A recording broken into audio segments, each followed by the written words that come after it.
team members, or I can affect some good in our community, our society, our neighborhood, whatever it may be.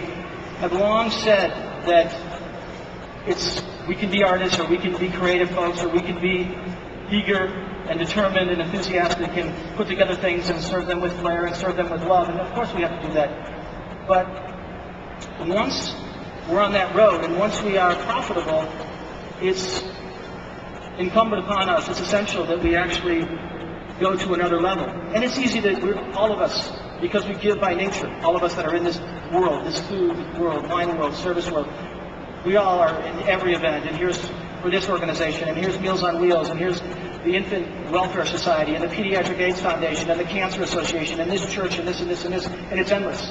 We'd be working full-time just to take care of all the organizations. But I've long advocated the idea of a three-tiered goal, and this is what we try to do at Trotter. The first tier of the goal is to be able to make an aesthetic contribution, to pursue beauty for its own sake, a beautiful conduct, a way things are kept, a way things are organized, an attitude, a mindset, literally picking up trash or debris in front of the establishment before you even walk in the building. I mean, I've even had to do things like take the law into my own hands.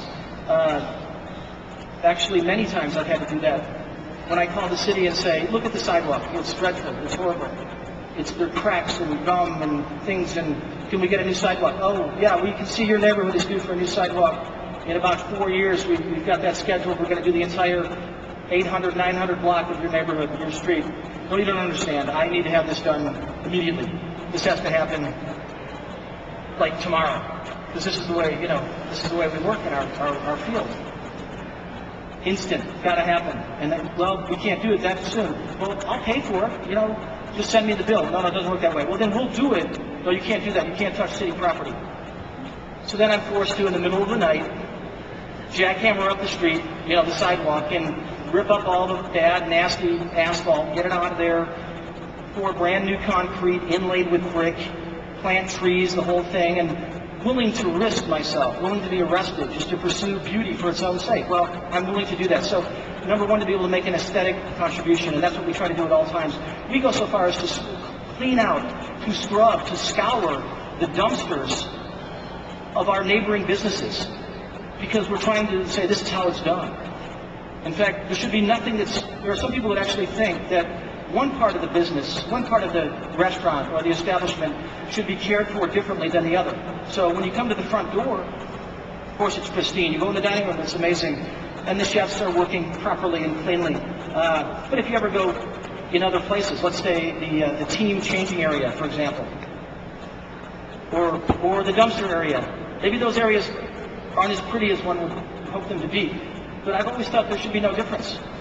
The dumpster should be as meticulously maintained, as spotless as any other part of the business. And I've long maintained that it's possible to be a restaurant reviewer and never even eat a single bite of food and never even go into the dining room. But if you were to be able to spend 20 minutes in the back of the kitchen during the service of the operation and observe, you could write the most accurate restaurant review possible. Anyway, it's a mindset, it's a way to approach things. So I digress. This is about making an aesthetic contribution. That's one part. The second part is to be able to make a cultural contribution, I think, to be able to affect some good from a cultural standpoint. What enriches our lives in modern times, living in a city, living in an urban area, or a rural area? What is a great thing that is important to us? That could be going to the opera, going to the symphony, reading a great book, going to the public library, going to a ballpark, staying in a great hotel. All these things make life worth living. Going to a restaurant, a special occasion, or just simply having dinner out. And so we've worked long and hard for the past 21 years to make sure that we are a cultural asset to our city, our community, as much as we're an aesthetic asset. And finally, getting to all this, is the idea of how do we make a difference? How do chefs or operators or restaurateurs affect the good from a social standpoint? And I think it's most important that we do that from the enlightened private sector side, not from the government getting their grubby and greasy hands involved and telling us what to do, but to do it from the standpoint of this is why we're in this beautiful field, this line of work, where we want to affect some good. I'm sure this has happened to so many of you. You're inundated every single day. Can you donate this? Can you donate that? Can you donate this? And it's always on the scale with which we work, it's a pretty massive contribution that they're asking from us. Can you give us dinner for 6 or dinner for 8? Well, if you have a restaurant that serves just 80 people or 150 people, I mean, that's a massive percentage of what you do on a day-to-day basis. So we try to come up with things where we provide something that one can't buy. For example, a guest chef for a day program. So for 21 years,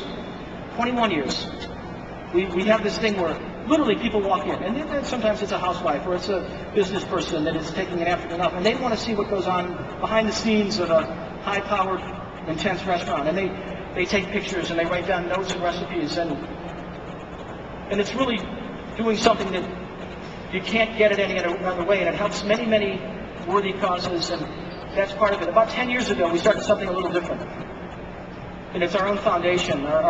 It's two things. The foundation is the easy part, where we have chefs come, and it's an excuse for us to hang out with our colleagues, whether that's Wiley or Heston or a number of people that I've seen around today that come and we have a big party and we raise money, and then we get to write checks, and we've actually raised about $1.5 million in the past 10 years, and we give it all away to young people that might not have the means or the opportunity to go to culinary school. But that's easy. That's anybody can do that. We all do fundraising things and go to events and big things.